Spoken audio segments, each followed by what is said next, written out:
Oi pessoal, tudo bem? Eu sou o professor Tiago e hoje vamos falar um pouquinho sobre algumas coisas que aconteceram na semana. Bom gente, começando aí com o assunto pandemia. O Brasil atingiu a triste marca nessa semana de 40 mil mortes pelo coronavírus, apesar dos esforços do governo, né, a gente sabe, de tentar esconder os números. Bom gente, esse lance aí de esconder números, se a gente for analisar, nada mais é do que parte de um projeto de buscar manipular informações e a própria história, que já vem já de alguns anos. Já criaram até uma expressão para isso, né? A tal da pós-verdade. Pessoal, esses grupos sociais que vêm buscando a manipulação da história já até disseram que não existiu ditadura no Brasil. Que a escravidão não foi tudo isso, que não há racismo, né, que não foi bem assim que aconteceu, buscando aí um revisionismo histórico a serviço de seus interesses. Né? E agora a gente vê que essa tal manipulação atingiu um nível aí que muita gente não imaginaria, né? Que é chegar a manipular dados da pandemia. Bom pessoal, comentando de outro assunto, vamos voltar aí nessa questão aí, porque tem tudo a ver ainda, né, dessa manipulação de números. Estão aí os protestos por causa da morte trágica do George Floyd, quando começaram aí os protestos nos Estados Unidos, se alastraram por vários lugares da Europa e até do Brasil, onde também a gente teve aí episódios racistas muito trágicos. Né?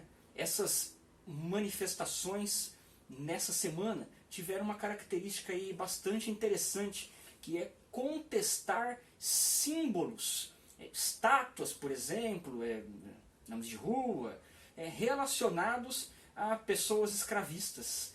Né? Gente, isso aí é bastante interessante. Não é novidade isso, apesar de ter se acentuado essa semana. A gente viu aí que na Bélgica, essa semana, a estátua do rei Leopoldo II, responsável pelo massacre aí de milhões de pessoas no Congo, foi tirada do lugar.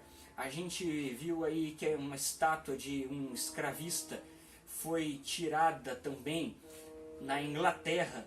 No Brasil, até a estátua do Borba Gato em São Paulo, que é um bandeirante, também estava na reta, entre vários outros símbolos, como relacionados a nomes de avenida, que aqui no Brasil, por exemplo, a gente tem um monte, principalmente em São Paulo, com nomes de bandeirantes, que foram responsáveis aí pelo aprisionamento e morte de centenas ou milhares de indígenas.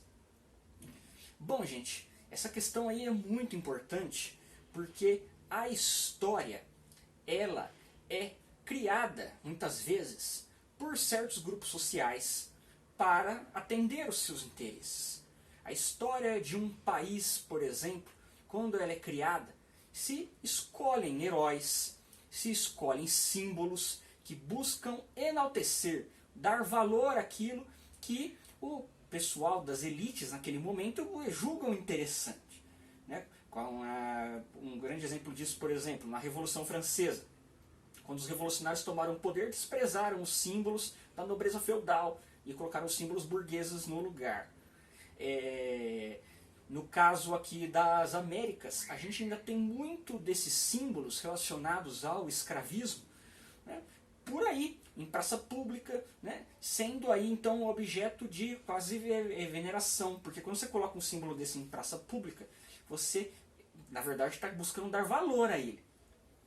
Muito se diz, mas o importante é estudar história e esses monumentos não podem ser desprezados porque lembram a gente que a gente tem que estudar história. Bom pessoal, esse ponto é interessante, mas aí a gente tem então que colocar esses monumentos, esses símbolos num museu, não na praça pública, onde aí eles ganham uma outra conotação. É natural e faz parte da história essas mudanças, essas contestações dos símbolos do passado por certos grupos, quer a gente goste, quer não. Né? Entra um grupo no poder, vai colocar aí os seus símbolos, vai criar uma história, vai criar a sua tradição, como diz Hobsbawm. Esse livro é interessante, A Invenção das Tradições, onde ele vai falar bastante dessa questão. Esse grupo vai criar aí as suas tradições para poder o quê? Se legitimar no poder, favorecer aí a exclusão de certos grupos e a legitimação de outros. Então, pessoal, é compreensível e é normal que a gente tenha essa contestação a esses símbolos escravistas. Afinal, nunca a gente discutiu, né, ainda bem, tanto a questão dos direitos humanos como a gente discute hoje. Então, né, a gente acaba aí cada vez mais contestando. Será que a gente realmente precisa de uma estátua de um escravista, de um bandeirante, por tudo que ele representou? Né? A gente acaba realmente contestando e isso é importante. Pessoal, isso aí tem tudo a ver, né, com a questão da pós-verdade que eu estava falando no começo do vídeo, a questão da manipulação da história, porque é exatamente o que muitos grupos aí querem fazer, né? Você reescrever uma história onde a ditadura não existiu, onde a escravidão não foi tudo isso, onde não existe o racismo e não existe no Brasil, atende a interesses muito bem definidos.